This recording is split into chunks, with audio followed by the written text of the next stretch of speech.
자, 오늘 본문 말씀은 지난주에 이어서 하나님께서 아브라함을 부르신 이야기의 연장이 되겠습니다. 사실 창세기 12장부터 24장까지 내용이 쭉 전부 다 아브라함에 관련된 이야기입니다. 그만큼 창세기에서 이 아브라함이 차지하는 비중이 크구나 하는 것을 우리가 알 수가 있죠.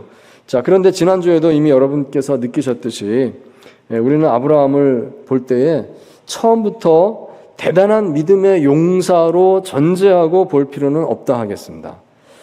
사실 아브라함을 말할 때 그런 경향이 없지 않아 있습니다. 아브라함은 믿음의 조상이니까 모든 면에서 대단합니다. 신앙의 본이 될 겁니다.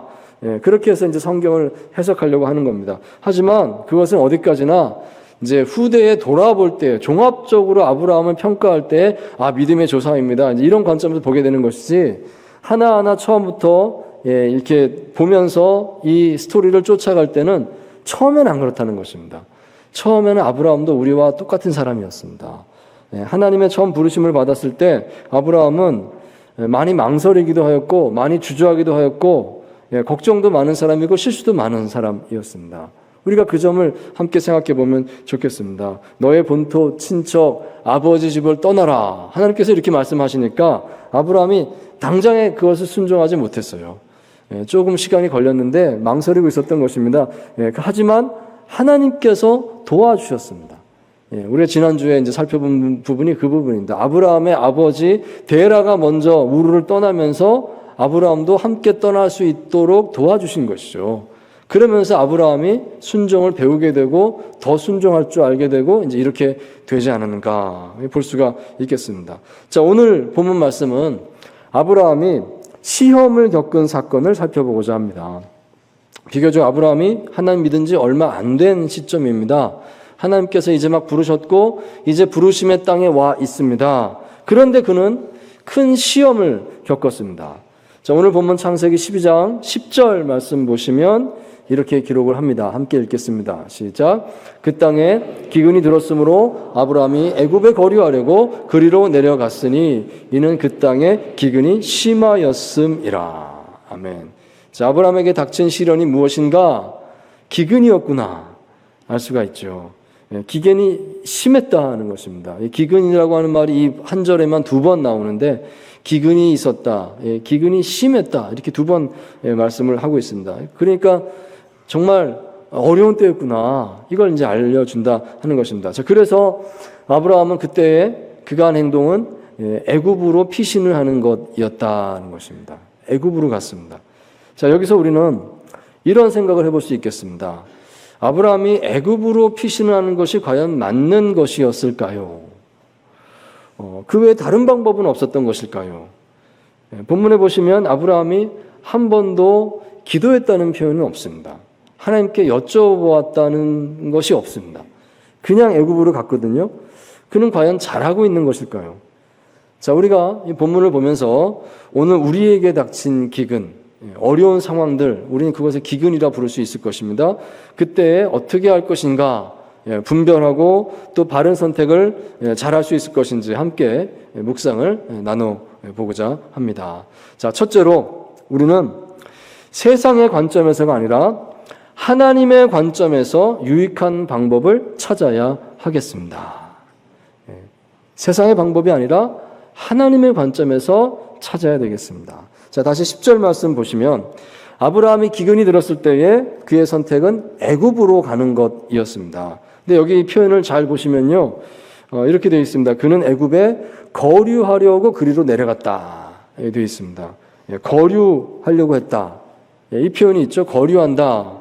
이 표현은 잠시 그곳에 살겠다는 뜻입니다. 영구적으로 그곳으로 이사 간 게 아닙니다. 잠시 거기 좀 있다가 오면 되겠지, 그 마음으로 갔구나 하는 것을 알 수가 있습니다. 이런 기근 상황에서 애굽 땅에 잠깐 다녀오는 것은 그냥 당연한 거지 뭐, 이런 생각이었던 것이죠. 자, 그런데 여러분, 아브라함은 나중에 보면 이 선택으로 인해서 고생을 많이 하게 됩니다. 한바탕면 자신의 아내를 잃어버릴 뻔했습니다. 아내를 잃어버린다는 것은 하나님 주신 약속을 상실하게 된다는 것입니다. 그 자손이 그렇게 번성하게 될 것이다 그랬는데 아내를 잃었으면 끝나는 거죠. 그렇게 될 뻔했습니다. 결과적으로 하나님께서 도와주시기는 했지만 아브라함은 큰 어려움을 겪었다는 것입니다. 자, 그래서 뒤에 창세기 26장에 보시면 우리가 좀 참고할 수 있는데요. 아브라함의 아들 이삭의 기록이 나오는데 거기 이렇게 됩니다. 창세기 26장 1절과 2절 말씀을 보시면 하나님께서 이렇게 말씀을 하셨다 되어 있습니다. 함께 또 읽습니다. 시작. 아브라함 때에 첫 흉년이 들었더니 그 땅에 또 흉년이 들매 이삭이 그랄로 가서 블레셋 왕 아비멜렉에게 이르렀더니 여호와께서 이삭에게 나타나 이르시되 애굽으로 내려가지 말고 내가 네게 지시하는 땅에 거주하라. 아멘. 자, 아브라함의 아들 이삭 때에도 역시 그 아버지 아브라함 때처럼 큰 흉년이 든 적이 있다. 이렇게 말씀을 하고 있습니다. 아, 그렇구나. 기록적인 흉년이 아브라함 때 그때 들었었고 또 이제 아들 이삭 때 또 왔구나. 이걸 알 수가 있는데요. 그래서 이삭은 남쪽으로 피난을 왔다는 겁니다. 블레셋 가까운 지역까지 피난을 왔는데 하나님께서 직접 나타나셔서 그에게 명령해 주셨습니다. 너는 애굽으로 가지 말아라. 하나님이 직접 지시를 하셨습니다. 내가 너에게 지시하는 땅에 거주하라. 곧 가나안 땅에 남아 있으라는 겁니다. 여기가 약속의 땅, 지시하는 땅 아닙니까? 여기 남아 있어라 라고 하나님이 말씀을 하셨습니다. 왜냐하면 그 아버지 아브라함이 했던 것 같은 똑같은 실수를 하지 않도록 하기 위해서 그래서 그렇게 하라라고 하나님께서 막아주신 것이죠. 그래서 이삭은 하나님의 말씀대로 따랐습니다. 그랬더니 창세기 26장 이제 뒷부분에 보시면 하나님께서 그를 풍요롭게 해주셨다는 기록이 나옵니다. 그 기근 때에 그 땅에서 농사를 지었는데 소출이 100배가 되었습니다. 이런 기록이 있거든요. 정말 하나님의 은혜인 것이죠. 아, 기근인데도 살 수 있구나. 하나님께서 알려주셨다는 것입니다. 자, 그렇다면 오늘 본문에서 이 아브라함이 애굽으로 내려간 것은 하나님께서 기뻐하는 선택이 아니었겠구나 하는 것을 우리는 알 수가 있다 하겠습니다. 여러분, 우리가 선택을 할 때 너무 당연하게 생각을 하기 때문에 하나님께 묻지 않고 그냥 선택해버리는 그런 실수를 할 수 있다는 사실을 우리가 생각해야 하겠습니다. 누구나 다 그렇게 하니까요. 어려움에 처하면 다 그런 거 아니겠습니까? 하지만 아닐 수도 있는 겁니다. 하나님 뜻이 아닐 수도 있는 겁니다. 자, 말씀을 한 군데만 더 찾아보겠습니다. 신명기 11장 10절에서 12절까지 말씀입니다. 함께 합니다. 시작. 네가 들어가 차지하려 하는 땅은 네가 나온 애굽 땅과 같지 아니하니 거기에서는 너희가 파종한 후에 발로 물대기를 채소밭에 댐과 같이 하였거니와 너희가 건너가서 차지할 땅은 산과 골짜기가 있어서 하늘에서 내리는 비를 흡수하는 땅이요 네 하나님 여호와께서 돌봐주시는 땅이라 연초부터 연말까지 네 하나님 여호와의 눈이 항상 그 위에 있느니라. 아멘. 자, 주로 연초에 많이 읽는 성경 구절 가운데 하나인데요. 연초부터 연말까지 네 하나님의 여호와의 눈이 항상 그 위에 있느니라. 아멘. 너무 은혜가 되지 않습니까? 하나님의 눈이 항상 떠나지 않는 그 땅에 우리가 살고 있다. 그걸 꼭 기억할 수 있길 바랍니다. 이 말씀은요, 그런데 잘 보시면 애굽 땅하고 가나안 땅을 비교해 주는 말씀입니다. 이제 이스라엘 백성들이 출애굽해서 나왔습니다. 나와서 광야를 거쳐서 가나안 땅을 목전에 두고 있는 거예요. 그 시점에서 모세가 이게 하나님의 마음이다 하면서 가르쳐주고 있는 그 내용이 신명기인데요. 그 속에서 애굽 땅과 가나안 땅을 비교를 하고 있습니다. 애굽 땅은 물이 풍부한 땅이고 좋은 땅이었습니다. 그렇지만 고생하는 땅이었지 않느냐 그 말합니다. 그 나일강의 물은 마르지 않거든요. 그러니까 그 물을 잘 끌어다가 밭에 대기만 하면 농사를 지을 수 있는 거예요. 근데 그때 어떻게 했느냐? 너희들이 그 물을 끌어들이기 위해서 수로를 만들고 또 물이 흐르게 하기 위해서 또 어떤 기계장치를 만들어서 그걸 열심히 발로 밟았습니다. 발로 밟아야 이게 돌아가서 물이 흘러서 밭으로 들어가니까 이런 고생을 했지 않느냐 이런 이야기를 모세가 합니다. 그런데 가나안 땅은 그럴 필요가 없다. 왜냐하면 가나안 땅은 하늘에서 비가 내리는 땅이고 비를 땅이 흡수한다. 그래서 저절로 농작물이 자라니까 너희들이 물을 대는 그런 발로 밟는 그런 고생 이제 안 해도 된다. 그러니까 가나안 땅이 더 좋은 땅 아니냐. 이렇게 말하는 겁니다. 자, 하지만 이 말 속에는 한 가지 주의할 점이 있죠. 가나안 땅에서는 그렇지만 열심히 기도를 해야 된다는 것입니다. 하나님께서 비를 내려주시면 그러면 애국보다 좋은 땅입니다.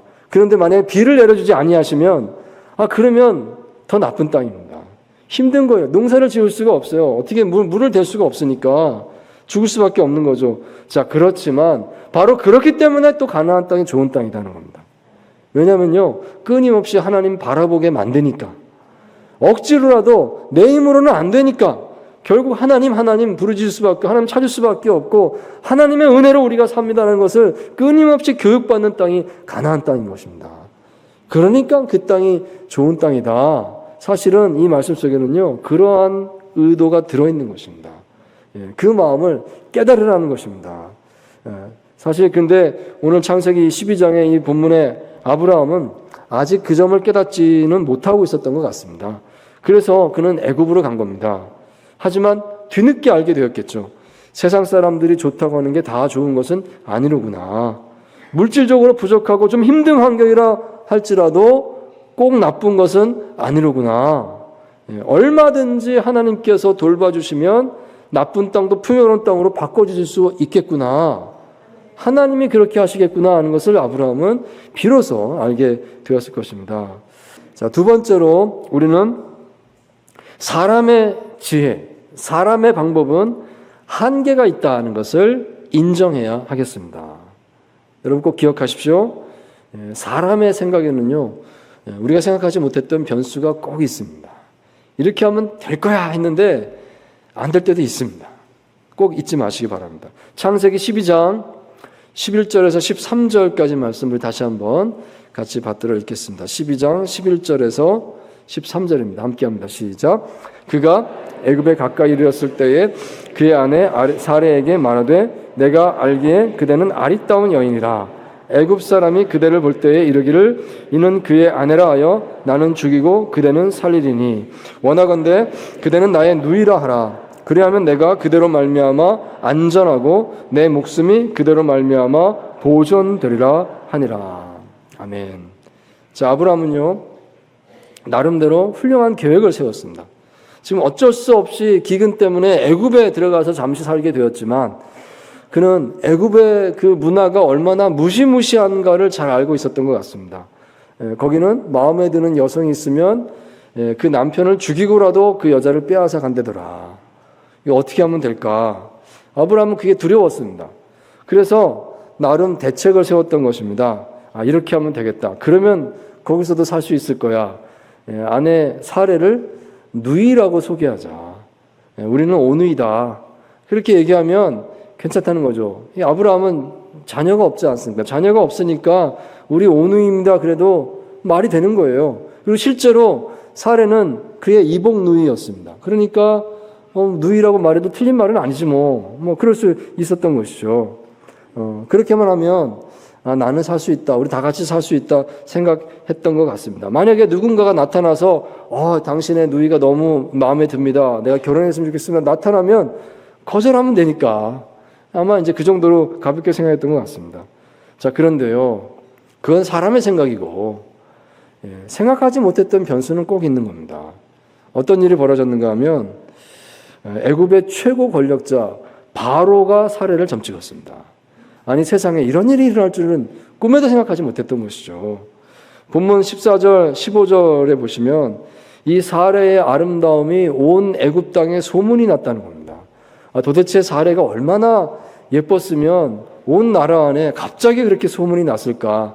이 계산을 해보면요, 사례의 나이가 이때 65세가 넘었다고 이제 여겨지는데요. 65세가 넘은 나이에 온 나라 안에 미인으로 소문날 정도의 분들이 우리 교회에도 계시죠. 그렇지 않습니까? 그러면 성경이 믿어질 겁니다.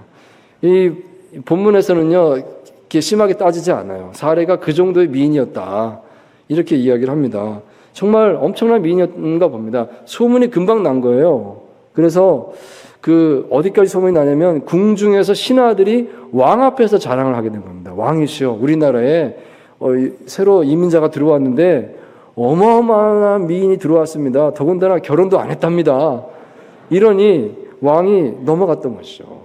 왕이 넘어갔습니다. 그 바람에 바오로가 사례 좀 보자 하면서 사례를 데려간 겁니다. 16절에 보시면요, 아브라함에게 왕이 많은 가축을 주었다라고 되어 있습니다. 이 가축의 목록 가운데 낙타가 들어있어요. 이 낙타가 들어있는 거 보니까 굉장히 고가의 가축을 줬다. 낙타는 비싼 가축이라고 합니다, 당시에. 이게 왕이 결혼 예물을 줬구나 하는 것을 알 수가 있습니다. 그 당시 풍습에 따르면 결혼할 때 예물을 주고 신부를 데려간다고 합니다. 그러니까 왕이 한 번에 사례를 어떻게 보면 뺏어간 겁니다. 근데 아브라함은요, 찍소리 못하고 뺏기는 겁니다. 자기가 누이라고 했으니까 이제서야 사실은 아는데요, 그러면 다 죽는 거 아닙니까? 어쩔 수 없이 다 빼앗기고 말았습니다. 어떻게 됐겠습니까? 아브라함은 정말 눈물을 흘리며 후회했을 것입니다. 이 많은 재물이 무슨 소용이 있습니까? 얼마나 후회를 했을까요? 괜히 자기 아내를 누이라고 했다가 이런 일이 일어날 줄 어찌 알았겠습니까? 여러분, 사람의 지혜를 의존한다고 하는 것이 언제나 이와 같을 수 있다는 것을 우리가 꼭 기억해야 되겠습니다. 변수가 있는 것입니다. 내 생각에 이러면 다 될 거야, 안 될 수도 있는 것입니다. 여러분, 그걸 꼭 생각하십시오. 그 마음으로 하나님 앞에 우리가 겸손해야 될 줄 믿습니다. 1944년 1월 3일 스페인 레온이라고 하는 곳에 있는 엘토르 터널에서 사상 초유의 미스테리한 열차 사고가 일어났었습니다. 열차에는 아무런 이상이 없었는데요, 열차에 타고 있던 500명이 넘는 사람들이 일시에 목숨을 잃었습니다. 사고 경위가 이렇습니다. 스페인 레온이라고 하는 곳을 지나가는 기차는요, 거기는 높은 산간지방이라서 지그재그로 운행을 했다고 합니다. 기차 앞에도 기관차가 붙어 있고 기차 맨 뒤에도 기관차가 붙어 있어서 한쪽 방향으로 쭉 가다가 멈추면 다시 또 반대쪽 기관차가 시동을 걸고 또 반대 방향으로 쭉 달려가면서 올라갑니다. 또 멈추면 다시 반대쪽 기관차가 시동을 걸고 또 반대 방향으로 올라갑니다. 이러면서 왔다 갔다 하면서 이제 올라가게 산을 넘게 이제 이런 지역이었다고 합니다. 그때 이 기차가 달리다가 그 엘토르 터널이라고 하는 곳에 이제 들어간 겁니다. 캄캄한 터널에 들어갔습니다. 그런데 무슨 일이 있었는지 앞쪽의 기관차가 멈추게 된 겁니다. 예정되지 않게 멈춘 겁니다. 그러자 맨 뒤에 있던 기관차가 우리 차례인가 보다 하면서 시동을 걸고 출발을 한 겁니다. 근데 앞에 있는 기관차는 사실 아무 문제가 아니었습니다. 이거 잠깐 해프닝이었어요. 다시 시동 걸고 그 차도 출발했습니다. 양쪽에서 끌었던 거죠. 그러니까 안 움직이잖아요. 안 움직이니까 더 막 석탄을 넣어가지고 더 막 떼는 겁니다. 증기기관차였는데. 근데 계속 안 움직이다 좀 몇 분 지나니까 이제 아차 싶었습니다. 이거 혹시 저쪽에서 땡기고 있는 거 아니야? 그러면서 전화를 걸었더니 정말 그랬습니다. 그래서 멈췄습니다. 멈췄는데 이미 늦었습니다. 증기기관차는 연기를 내뿜잖아요. 터널 안에서 엄청나게 두 개의 기관차가 연기를 내뿜으니까 500명의 승객이 질식해서 죽게 된 그런 사고가 있었습니다. 여러분, 사람은 실수합니다. 사람은 잘못할 수 있습니다. 사람의 지혜에는 한계가 있다는 것을 인정하시고 하나님의 지혜 구하기를 멈추지 않아야 되겠습니다. 자, 세 번째로 우리 하나님은 우리 생각을 뛰어넘는 분이시다. 그런 능력의 분이시다는 것을 우리가 잊지 말아야 되겠습니다. 어떤 상황에서도 그렇습니다. 자, 17, 18절 말씀을 다시 한번 같이 읽습니다. 시작. 여호와께서 아브라함의 아내 사레의 일로 바로와 그 집에 큰 재앙을 내리신지라. 바로가 아브라함을 불러서 이르되 네가 어찌하여 나에게 이렇게 행하였느냐? 네가 어찌하여 그를 네 아내라고 내게 말하지 아니하였느냐? 아멘. 자, 아브라함은 사레를 빼앗긴 후에 망한 자실에서 앉아 있었을 것입니다. 자신의 계획대로만 된다면 아무 문제가 없을 거라고 생각을 했지요. 하지만 자신이 얼마나 무력한 존재인지를 실감하게 되었습니다. 그 얕은 거짓말 한두 마디 해서 그래서 내가 잘 될 거다라고 생각했던 그 어리석음, 그 가벼움, 그 자신을 얼마나 원망하고 있었을까요? 결국 남은 것이라고는 자기 아내를 팔아먹은 못난 남편만 지금 남아있는 겁니다. 결혼 예물로 받아놓은 가축들이 마당에서 이리저리 뛰어다니고 힝힝 울어대고 있습니다. 얼마나 기분이 이상했을까요? 그 짐승들의 우는 소리가 듣기 싫었을 것입니다. 수치심을 느꼈을 것입니다. 자, 그런데 바로에게서 연락이 왔습니다. 나를 좀 보자. 궁으로 와라. 연락이 온 겁니다. 갔더니 바로가 말을 합니다. 네 아내지. 다시 데려가. 말을 합니다. 어찌하여 네 아내를 누이라고 속였느냐? 바로가 화가 났습니다. 그러니까 알고 보니까 그렇게 됐던 거죠. 하나님께서 손을 대셨다는 것입니다. 아브라함 모르고 있었죠. 하나님이 개입하셨습니다. 바로와 바로의 집에 큰 재앙을 내리셨습니다.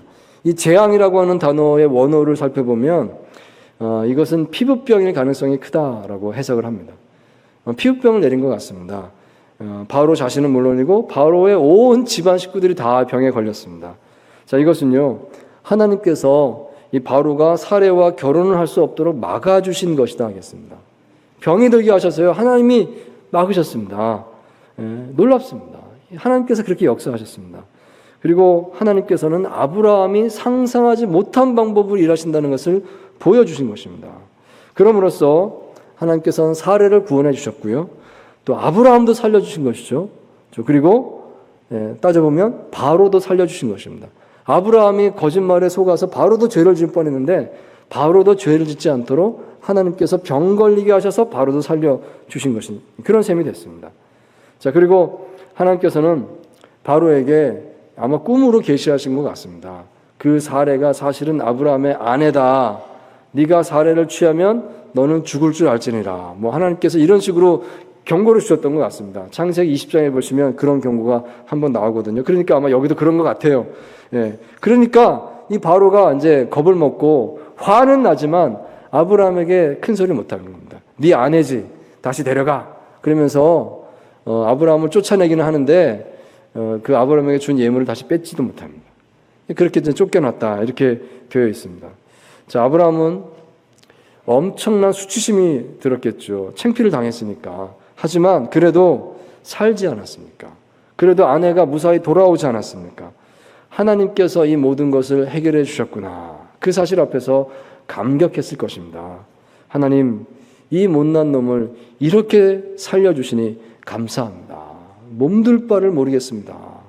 그런 고백이었을 것입니다. 아브라함은 하나님의 능력에 감탄하면서 이렇게 고백을 하게 되었겠습니다. 하나님, 저는 이제 어떤 경우에도 하나님의 하나님 되심을 잊지 않겠습니다. 하나님의 역사는 이처럼 우리가 생각하거나 예상하거나 계획한 것 이상으로 다가오실 수 있다. 이 사실을 우리가 잊지 말아야 하겠습니다.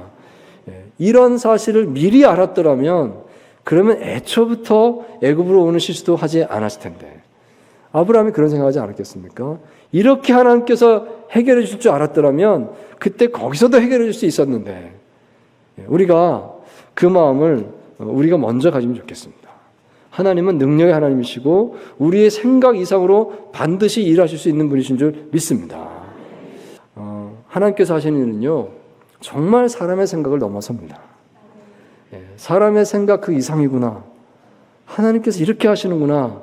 알게 되었습니다. 여러분, 우리 하나님은 그런 분이시다 하는 것을 꼭 잊지 마시기 바랍니다. 내 삶에 기근이 들었을 때 특별히 더 기억하십시오. 우리 하나님은 우리의 생각을 뛰어넘는 능력의 하나님이신 줄 믿습니다. 사랑하는 성도 여러분, 삶에 기근이 들 때가 있을 것입니다. 그때 잘 분별할 수 있기 바랍니다. 세상의 관점에서가 아니라 하나님의 관점에서 유익한 방법을 찾으십시오. 사람의 지혜, 사람의 방법은 언제나 한계가 있다는 것을 인정하십시오. 하나님께서는 어떤 상황에서도 우리의 생각을 뛰어넘는 분이심을 생각하면서 바른 길을 따라가시는 저와 여러분 되시기를 축원드립니다.